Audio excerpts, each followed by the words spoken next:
Zoe, are you there? There's something important I need to tell you. I know your dad said I couldn't tell you this, but I think it's unfair to keep this a secret from you. Yes, I'm here. What is it that's so important, Eden? Well, it's about your dad. Seriously, I don't know where to start, but I feel like I have to tell you that your dad's health is in a very critical condition. He's in the terminal phase of a heart failure, and his condition is deteriorating at an alarming rate. I asked him to go to the hospital, but he wanted to stay home. I think he also knows that his time is running out. What? Why all of a sudden? A mere few weeks ago, when I last saw him, he seemed to be in good spirits and full of energy. How come his condition worsened so quickly? I just can't believe this. He was deliberately pretending to be okay so you won't have any suspicions on his condition. In reality, he was suffering from a lot of chest pain and fatigue. What a brave man, to think he would go to such length to protect you from all the possible emotional damage. I know that it's difficult to process all of this, but it's still an inevitable truth. I knew that he was dealing with heart failure for a long time now, but I didn't anticipate that this day would come so quickly. Honestly, you should have told me about my dad's condition way sooner, Eden. I really don't understand why my dad told you to keep his illness a secret from me. Zoe, you know Henry loves you more than anything in the world. He didn't want to hurt your feelings. He knew that if you learned of his illness, you would be devastated. Your dad didn't want to worry you, so he kept his health problems a secret. How could he possibly conceal such a grave matter from me? He should know that I love him just as much as he loves me, and that keeping his condition from me won't help me cope with tragedy any better. I know, I told him the same thing, but despite how many times I tried to talk him out of his opinion, he insisted that I maintain my silence and not inform you of his illness. Well, now that you have told me about it, can I at least pay my dad a visit? I won't just sit around and do nothing while my father is fighting for his life. Zoe, I know that you want to see your father as soon as possible. However, if you were to appear at our home at this time, it would make me a traitor to his wishes, and I would never want that. You know, I gave him my words, and I can't just simply break my promise with him. What should I do now? Should I just watch as his life slowly comes to an end without doing anything? What kind of daughter would do something like that to her own father? Zoe, I know what you're going through right now. I have all the sympathy in the world for you. But don't be too worried. I'll keep you constantly informed about your dad's situation. What if I just come to his mansion without his consent? I could make it like a casual visit that he won't have anything to say about it. Please, Eden, I want to be with my father during this most challenging time in his life. I'm sure he would be more than happy to see his daughter. No, Zoe, I told you, you can't do that, or else your dad would be boiling mad at me. You already know how short-tempered your dad is, and how scary he would become when he loses his composure. Especially when it's something that it has to do with you. I know that you're feeling confused and scared, but bear in mind that I'm always here for you during this difficult time. But Eden, how can I make it seem like nothing and ignore my dad, knowing that he's suffering from so much misery? Honey, I told you, I'll make sure that you don't miss any important updates on your dad's medical condition.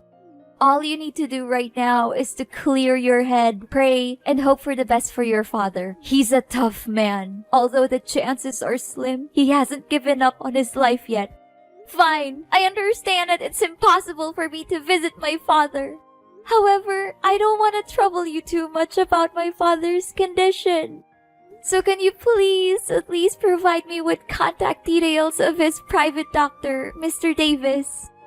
I just want to know more information on my father's medical prescriptions and his current condition.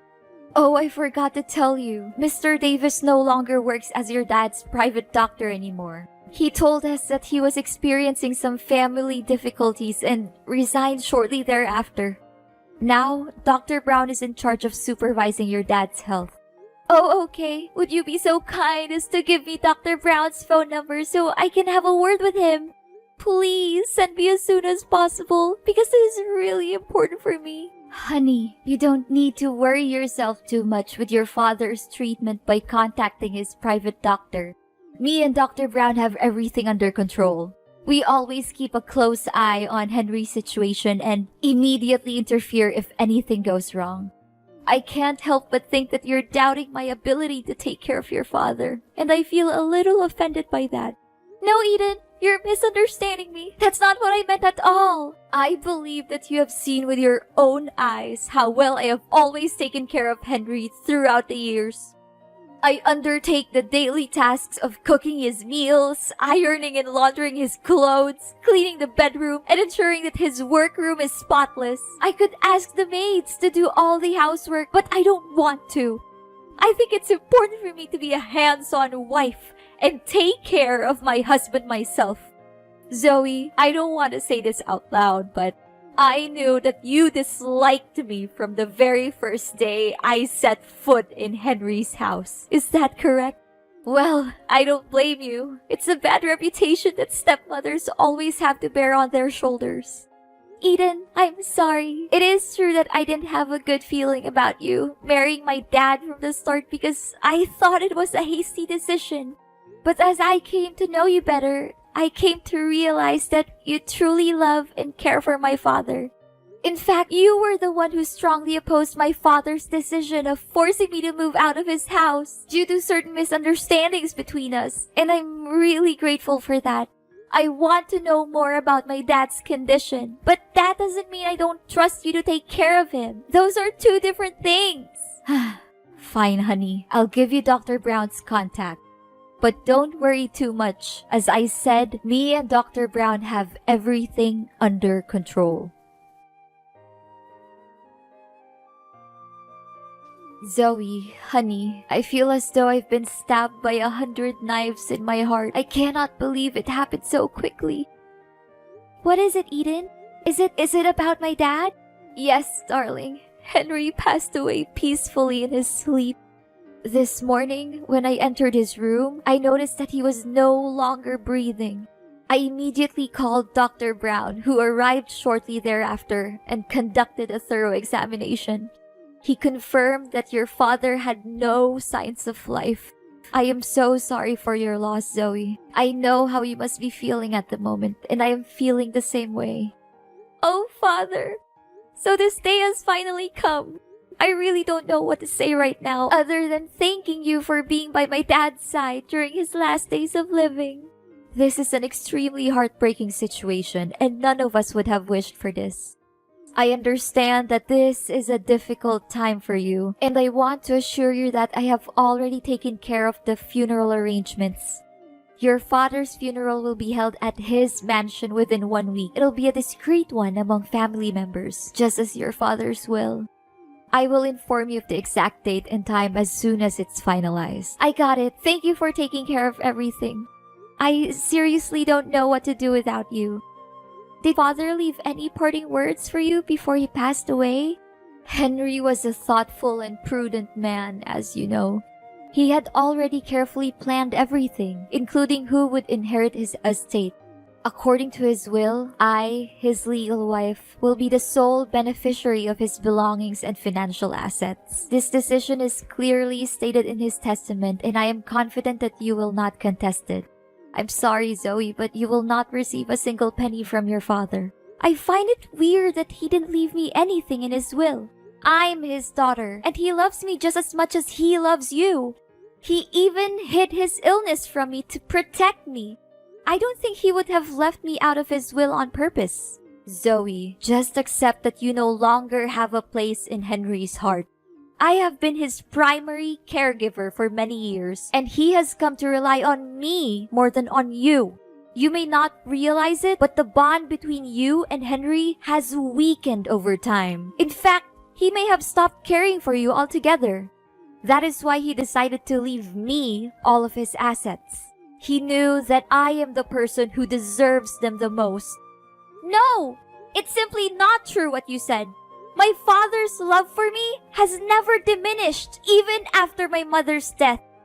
The last time we saw each other, he treated me with the same warmth and kindness that he always has. I can confidently state that my father's love for me is unwavering and everlasting.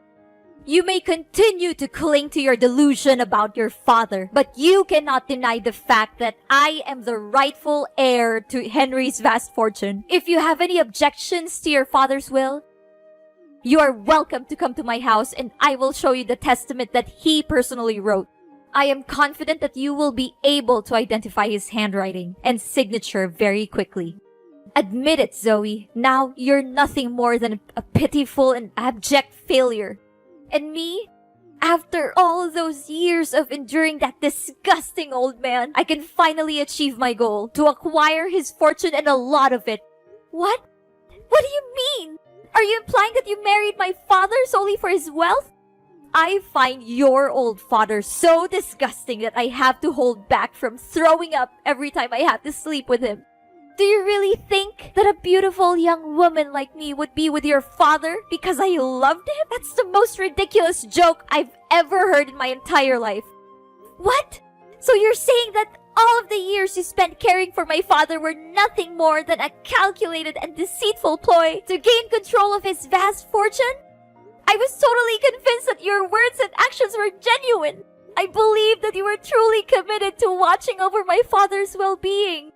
Oh, honey. These sorts of performances are child's play for me. You believe that I was caring for your father, but the reality is that the maids were doing all the work for me. I simply gave them some money to keep them quiet so that I could take all the credit. You must be surprised by my intellect. Am I correct? I am curious to know who else could possess both intelligence and beauty like me.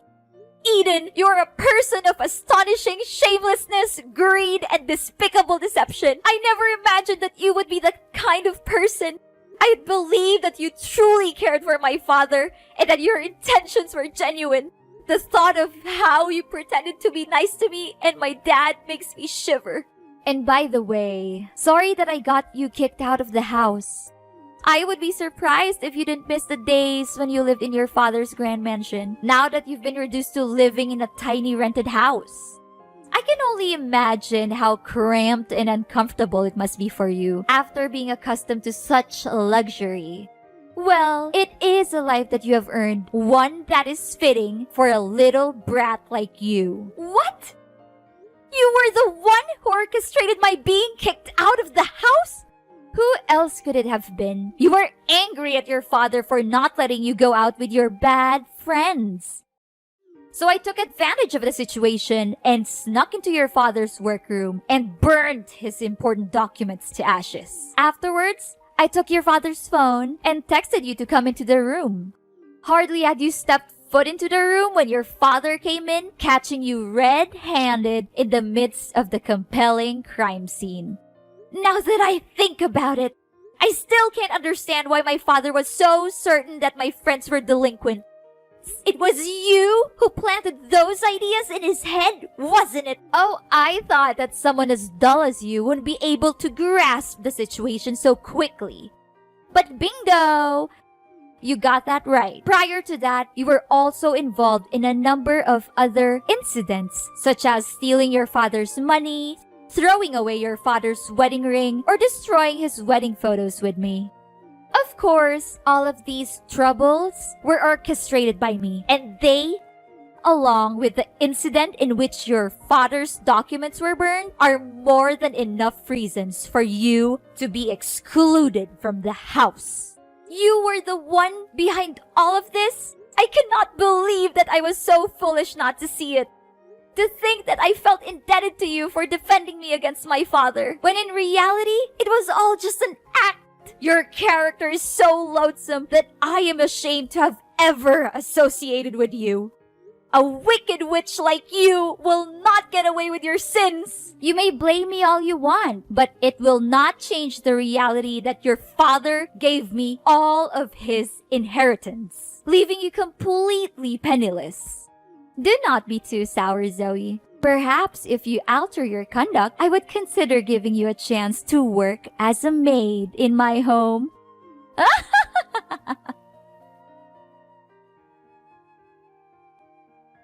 Zoe, I never imagined that you could be so embittered as to not even attend your own father's funeral. I am deeply disappointed in you, Zoe. What kind of daughter are you? I was about to ask you that very question, Eden. What sort of stepmother are you to commit such a heinous act? What sort of thing are you implying, Zoe? Are you still holding a grudge against me for not getting your hands on your father's fortune? If I'm not mistaken, you're simply sitting at home plotting some evil scheme to regain your father's inheritance. Are you not? Well, sorry to say, but that won't be easy, Zoe.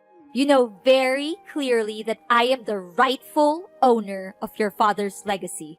You even saw with your own eyes your father's testament, and you can't even deny that it is your father's own handwriting. Eden, I would not be so arrogant if I were you.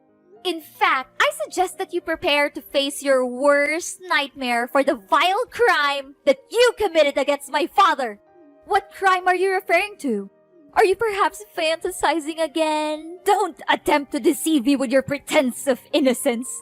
I know everything. You coerced my father into signing a will that leaves all of his assets to you. Your boyfriend held a gun to his head while he was signing the document. Subsequently, you confined my father and Dr. Davis in the basement to prevent anyone from ever learning of your wrongdoing. What boyfriend? Seriously, I don't have a clue what you're talking about. Your father is dead. Stop deceiving yourself into believing that he's still alive. It's ridiculous, you know that. If you had attended the funeral, you would have seen your father's body in the coffin, but you declined to do so. Please, Eden, stop pretending. I know everything about your evil plan to hurt my father and steal his money. In fact, Dr. Brown is actually your boyfriend, Scott. He has assumed the identity of Dr. Brown in order to stay close to you. If I'm not mistaken, you had intended to marry him had things gone according to your initial plans. What?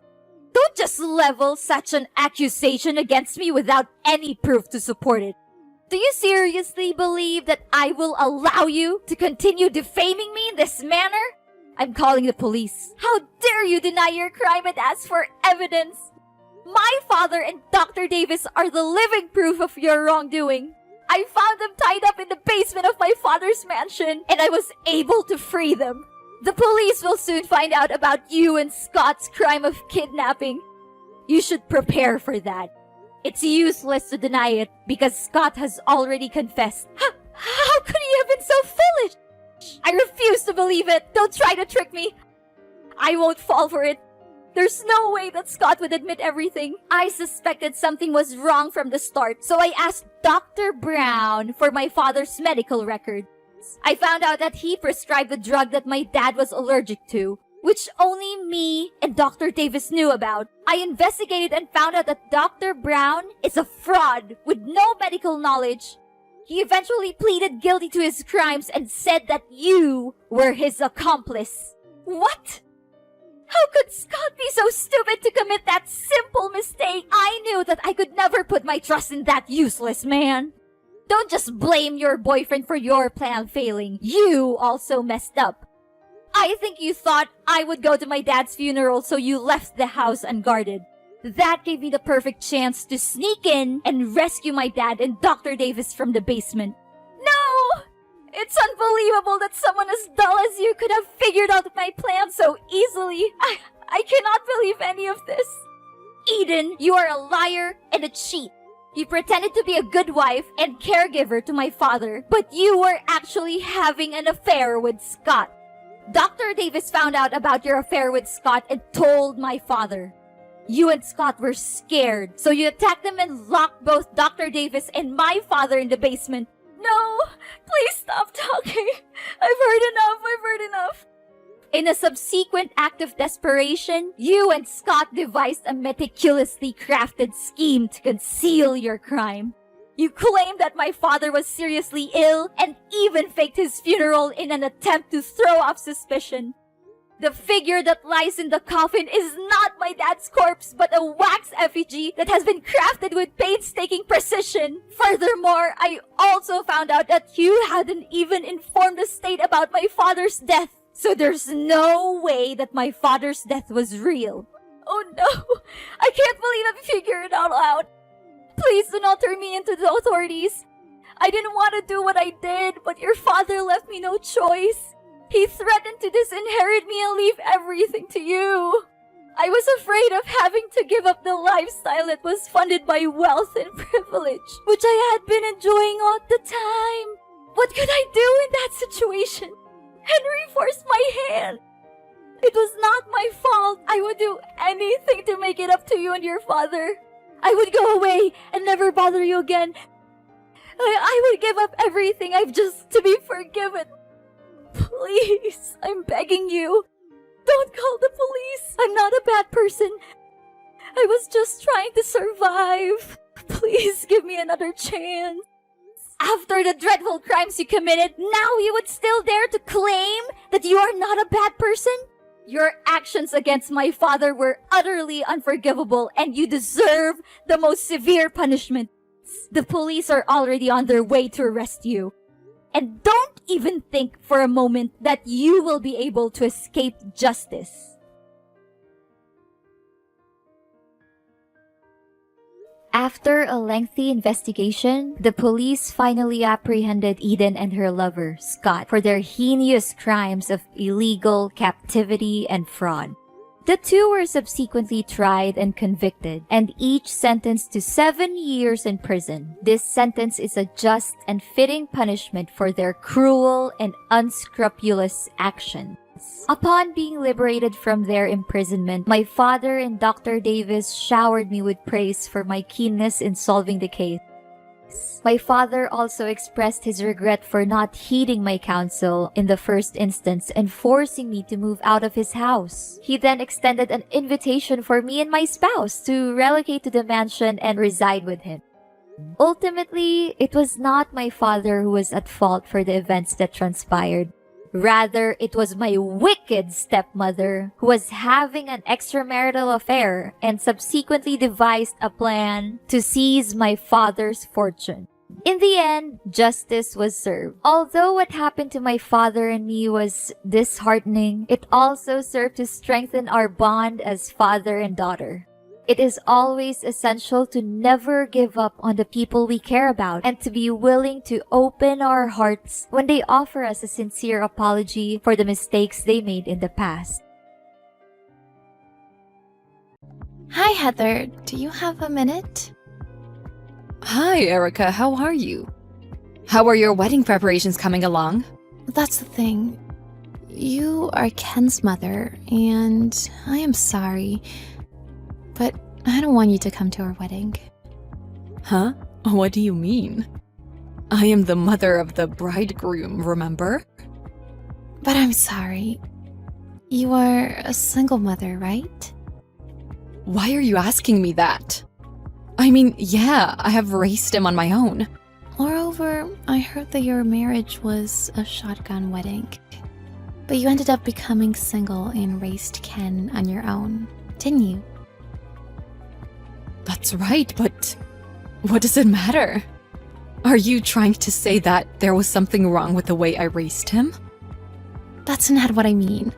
But that kind of thing is not good for your reputation to the public. What? Reputation? A shotgun wedding that ended in divorce and becoming a single mother is kind of sad and off-putting. Are you being serious? Can't I say that I don't want my family to know that Ken is from such a family? Frankly, I'm embarrassed by that. Embarrassed? I don't think Ken would think that way. No, I'm embarrassed. I haven't told my parents or friends about this. So if you don't come to the wedding, I won't have to explain to everyone. I'm trying to avoid the hassle. I want you to pretend that you and him are disconnected. So please don't come to the wedding. Ken is my only son. Did he agree to this? I haven't told him yet. Don't tell him anything unnecessary. I will explain it to him. You can't do that. Your actions are the same as denying my existence. Well, I guess that's true. Because he is on a career path and on his way up the corporate ladder. But you are not. From now on, you will only be his baggage. Baggage? I thought I had raised my son well so far, even though he had a single parent. I never thought I would hear this from someone who's going to be my son's wife. Well, to be honest, I looked down on you ever since I found out that you were a single mother. That's why I don't want to invite you to my wedding. It's too miserable to be a woman whose husband ran away from her after a shotgun marriage. Huh? You didn't hear anything from Ken.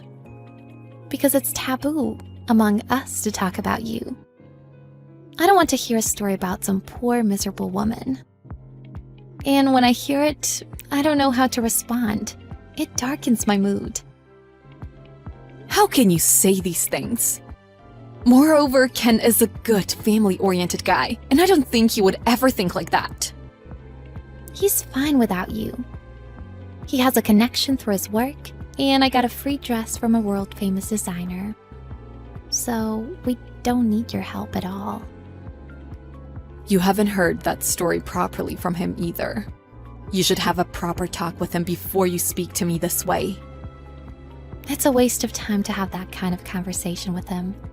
It's too embarrassing that you got a shotgun wedding and became a single mother. This is how I feel, and Ken should agree with me. Therefore, I will not invite you. You should talk to Ken. There is nothing more I can say to you.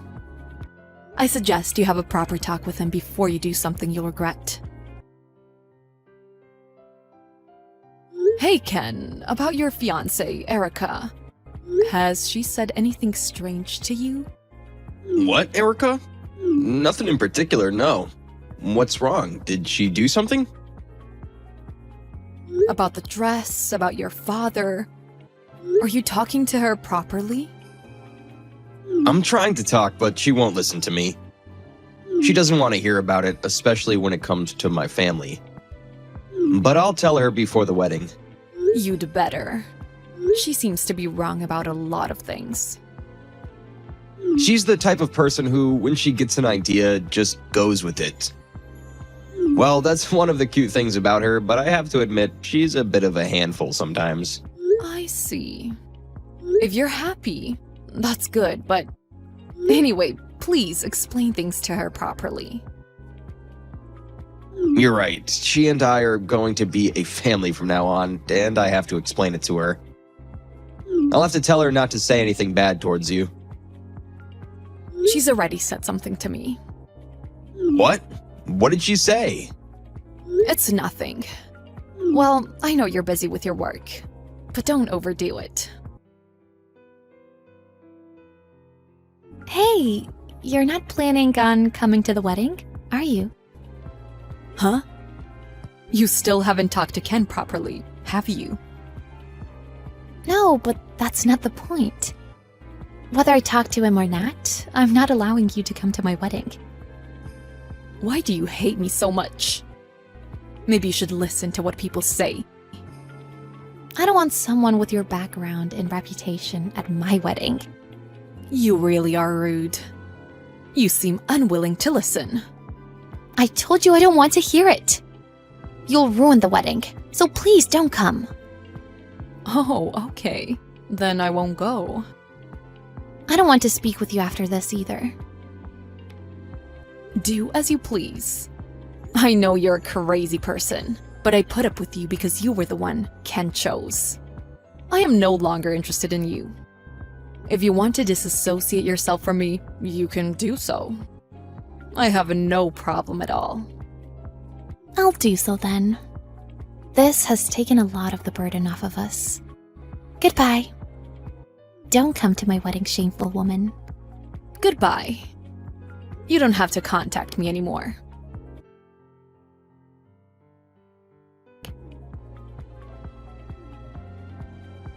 Hey, Heather, would you please pick up the phone? Who is this? It's It's me, Erica. You have no right to call me by my first name. We're strangers.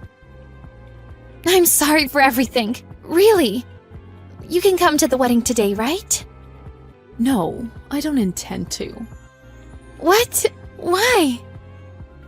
Because you told me so yesterday. Moreover, you were very rude and outspoken to me. I only did you a favor not attending the wedding. What's the problem? I didn't know about the dress. Oh, I see.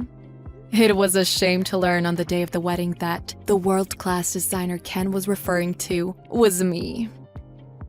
I'm so sorry, Heather. I can't believe I was going to have you bring me a dress that you designed. I told you, don't call me by my first name. I don't intend to become family with you. Please don't say that.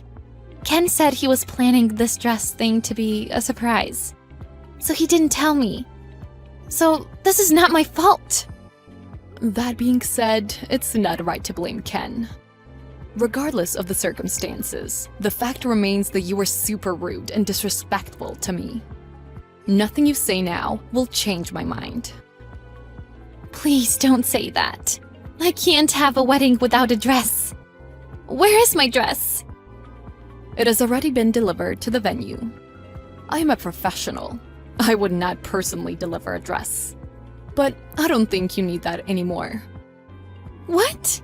What do you mean? I just heard from Ken. He said the wedding is going to be canceled. What? I didn't hear that. You never listen, do you? I'm sure he was telling you exactly what he was doing this time too. No, you're kidding, right? I didn't think he meant it. It must be a joke. Ken has already contacted the guests on his side of the table. You too need to contact yours as soon as possible, or your guests will arrive at the wedding venue. I think they might get a little upset with you. Wait a minute. I really didn't think the wedding would be canceled. I think Ken got too emotional. If he calms down, he will understand. He has a calm personality. He is not the kind of person who judges things emotionally. He's properly informed his invited guests that the wedding is canceled. I guess he has completely lost all intention of marrying you. Oh no. You have to talk him out of it. Please do something. What do you want me to talk to him about? You have to convince him to marry me. Suddenly canceling on the day of the wedding is just cruel. How dare you ask me for a favor? That doesn't matter now. If I can marry him, I will apologize to you afterward. You're a real piece of work. I have no intention of helping you at all. You caused this, so you have to take care of it yourself. Huh? You won't help me? You and I are strangers. And it seems to me that I should prevent him from marrying you. To protect my own son. Why do you say that? He would have regretted it if he got married to you. He's still young, so he's still so naive. Oh, and while we're on the subject, please take care of the dress fee, okay? What?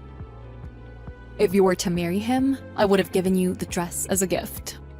But now that the wedding is canceled because of you, you will pay for the dress that I was going to gift you. Huh? The wedding is really canceled? I'm sure Ken has explained that to you as well. You must have signed a contract. You might have mentioned it. It's obvious. The dresses I design are expensive. Just because you're my son's bride doesn't make you safe. In the contract, it also mentions if the wedding is canceled, that there would be a cancellation fee in that case. I didn't read the whole thing. I didn't know. It's your own fault, right? I will charge you the full amount as stated in the contract. What? How much is that going to be? That's about 3 years of your annual income, I guess. I just quit my job. How dare you? Then you'll have to work again. By the way, I don't blame you for not listening to Ken properly. But I was a single mother because my husband passed away. And yet you look down on me that I got a shotgun wedding. You should be a little ashamed of your little outbursts.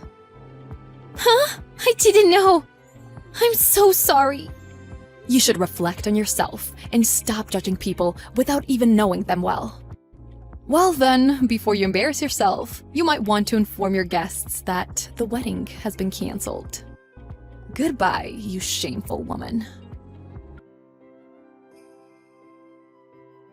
When Erica learned of all the circumstances, she was in a panic.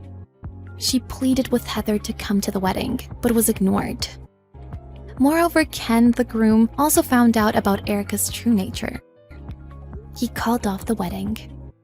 The cost of canceling the wedding was to be split between them. But Erica ended up being charged the fee for the dress as well. And the big house they were going to live in was to be sold off, and Erica was devastated. She shamelessly asked the company she left because she was getting married to hire her again. She was then laughed at by people at work. Her ego was ruined. She was also very upset, but it was too late to regret it. Heather is glad she was able to stop her precious son from marrying an evil. She later moved abroad and forgot all about Erica. She is now able to focus on her work. When will Erica finish paying off her dress debt?